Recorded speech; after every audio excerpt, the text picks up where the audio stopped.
요한계시록 7장 17절 말씀에는 이런 말씀이 있어요. 예수님께서 우리의 목자가 되시고 우리를 인도해서 생명수의 강 근원에 가서 아버지께서, 하나님 아버지께서 우리 눈의 눈물을 닦으시리로다. 이런 말씀이 있어요. 저는 가끔 가장이니까 가장의 무게 이런 걸 느끼면서 삽니다. 그래서 신학생일 때는 결혼하지 않고 복음을 전하는 천주교 신부들을 상당히 부러워했어요. 그래서 하나님, 결혼하지 않고 평생 복음을 위해서 살면 하나님 참 좋겠어요. 그래서 저도 그런 거를 그냥 혼자 복음, 예를 들어서 뭐 인도를 간다, 아프리카를 간다, 그러면 자유롭게 복음만을 위해서, 그리고 그냥 나 혼자 하루 세 끼 먹으면 될 거 아니에요. 아니면 한 끼만 먹고 살면 될 거 아니에요. 근데 이제 자식이 태어나면 그 자녀 양육도 해야 되고 이러니까 그런 신학생 때 그런 고민도 많이 해봤어요. 하나님, 저는 그냥 혼자 복음 전하면 좋을 것 같아요. 이런 생각 많이 해봤어요. 그래서 가장의 무게가 뭘까? 이렇게 조그맣게까지도 생각을 해봤어요. 가장의 무게가 딴 게 아니에요. 저는 둘째거든, 둘째. 우리 부모님에 대해서 그렇게 막 크게 부담스럽게 생각 안 해요. 왜 그러냐면은 형이 있으니까. 우리 형이 있어요. 우리 형님은 가끔가다 저한테 문자가 와요. 부모님에 대해서. 어머님, 아버지가 어떻게 될까? 이 코로나 때문에 어떻게 생활하고 계실까? 이렇게 걱정을 해요. 저는 둘째니까 형이 있는데 뭐 이렇게 생각해요. 내가 형한테 떠넘기는 건 아니지만 그냥 자연스럽게 형이라는 맞이가 있으니까 저는 둘째로서 조금 이렇게 덜 생각을 해요. 그래서 그런 게 가장의 무게인가 보다 이런 생각을 했죠. 솔직히 무거워요. 가장으로서 살아가는 거 솔직히 힘들어요. 담임 목사로 생활하는 거 솔직히 힘들어요. 제가 부목사 생활할 때는 너무 편했어요. 부목사 생활할 때는 얼마나 편한지 몰라요. 마찬가지로 결혼하기 전에는 너무 편했어요. 가장의 무게가 없으니까 그냥 열심으로 그냥 공부하고 코피 터지도록 공부하고 그 다음 뭐 부모님이 뭐 해라 그럼 하면 되는 거고, 근데 이제 가장이 되니까 내가 다 해야 돼. 그래서 다 예를 들어서 뭐 비가 온다 그러면 빗물이 어디서 셀까 이런 생각도 하고, 돈이 또 어려우면 그 물질 어떻게 해결할까 이렇게 하기도 하고, 그런 가장의 무게가 있어요. 오늘 여기 본문의 하나님 말씀은 바로 그거를 예수께서 대신해 주겠다 그 말씀을 하는 거예요.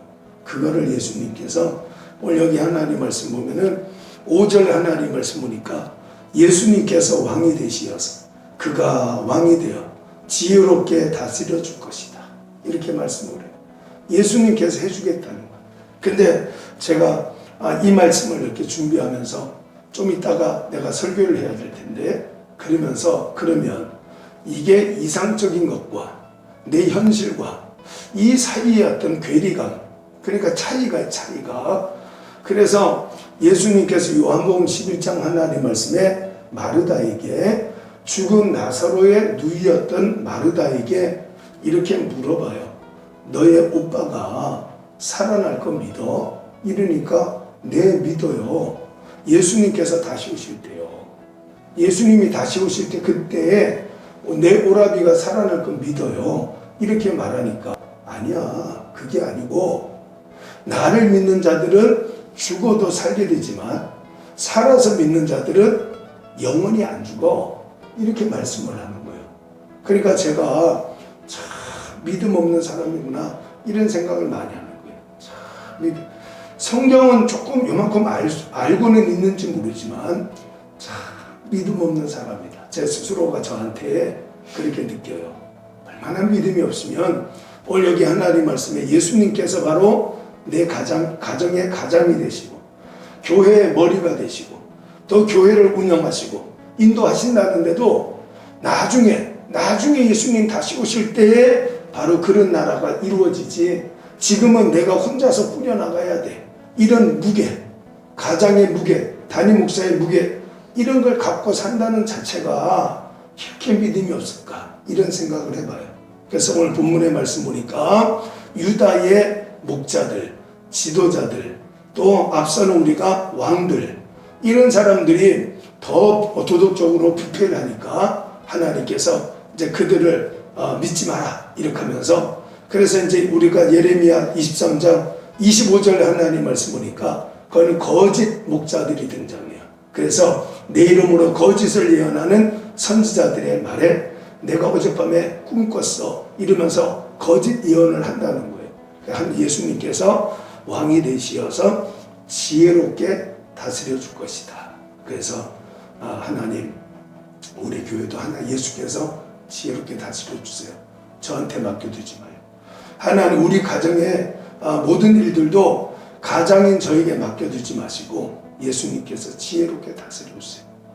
그러면서 지금 이 강단에 섰어요. 두 번째는요, 6절 하나님 말씀 보면은 그가 왕이 되어서 구원을 얻게 할 것이다. 구원, 쉽게 말하면 이 구세주라는 뜻이니까 문제를 해결해 줄 것이다. 우리가 아주 기본적으로 예수님 믿고 교회 다니는 이유 중에 하나는 영원한 생명을 얻는 거잖아요. 죽음에서부터 살아날 수 있는 문제 해결의 방법, 그게 세상에는 없으니까 예수님을 통해서 이루고자 하는 거잖아요. 그러니까 오늘 여기에 그가 왕이 되어서 구원을 얻게 하신다는 것은 아주 좁은 의미로서는 영원한 생명 이걸 말하지만, 아주 넓게는 예수님께서 사사건건 우리의 문제를 해결해 줄 것이다 이런 말이에요. 그래서 예수님을 우리가 성령을 두고 보혜사라 그러잖아요. 근데 예수님께서 성령을 보혜사라고 소개하면서 이렇게 말해요. 다른 보혜사가 올 것이다 이렇게 말해요.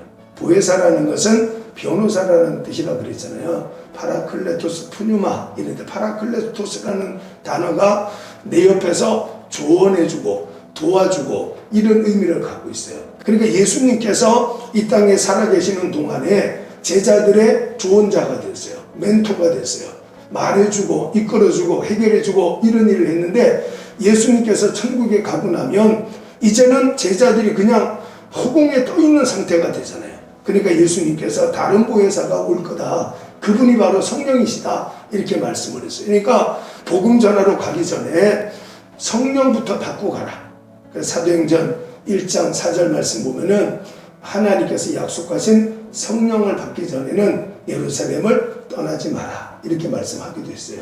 그러니까 오늘 예수님께서 바로 구원의 왕이 되실 것이다. 이렇게 말씀을 해요. 그 다음에는 7절과 8절 하나님 말씀 보니까 바로 예수님께서 왕이 되어서 포로된 땅에서 인도하여서 자기 땅에 살게 하실 것이다. 이렇게 말씀을 합니다. 그래서 구약에도 하나님께서 주신다는 복은 땅을 주시는 거예요. 땅. 오늘 우리 마찬가지예요. 우리가 하나님의 복을 받았다는 것은 천국에 내 처소가 있는 거예요. 내 처소. 천국에 내 땅이 있는 거예요. 천국에 내 집이 있는 거예요. 바로 그 집이 준비되면 하나님께서 우리를 불러가셔요. 그래서 요한복음 14장 1절부터 이 하나님 말씀에 거기에서 빌립과 도마와 함께 예수님께서 대화를 하시면서 내가 너희를 위해서 처소를 준비하러 간다. 내가 너희의 집, 네가 천국에 와서 살 집이 있어야 될 거 아니냐. 그 집을 준비하러 간다. 그게 준비되면 내가 너를 데리러 올 것이다. 이 말씀을 했어요. 그러니까 아직 우리가 지금 이렇게 살아있다는 것은 천국에 내 처소가 아직 준비가 안 됐다는 거예요. 천국에 가면 우리가 미국에 여행을 갔는데 예를 들어서 내 부모가 우리 집을 수리하고 있는 거예요. 그래서 다 수리가 끝나면 야야 이제 다 됐다 들어와라 이렇게 말할 텐데 아직 수리가 안 됐으니까 조금만 더 기다렸다가 와라 이렇게 하고 똑같은 거예요. 예수님께서 왕이 되어서 포로된 땅에서 인도하여서 바로 하나님의 땅, 예수님의 땅에 살게 해줄 것이다. 이렇게 말씀을 합니다. 그래서 오늘도 예수님께서 나중에 다시 오실 때가 아니라 지금부터 영원토록 나와 함께하고 계시다 하는 믿음의 소유자가 되어서 가장의 무게를, 세상의 무게를 다 털어버리고 하나님 앞에 맡기고 생활할 수 있는 여러분 되시기를 예수님의 이름으로 축복합니다. 아멘.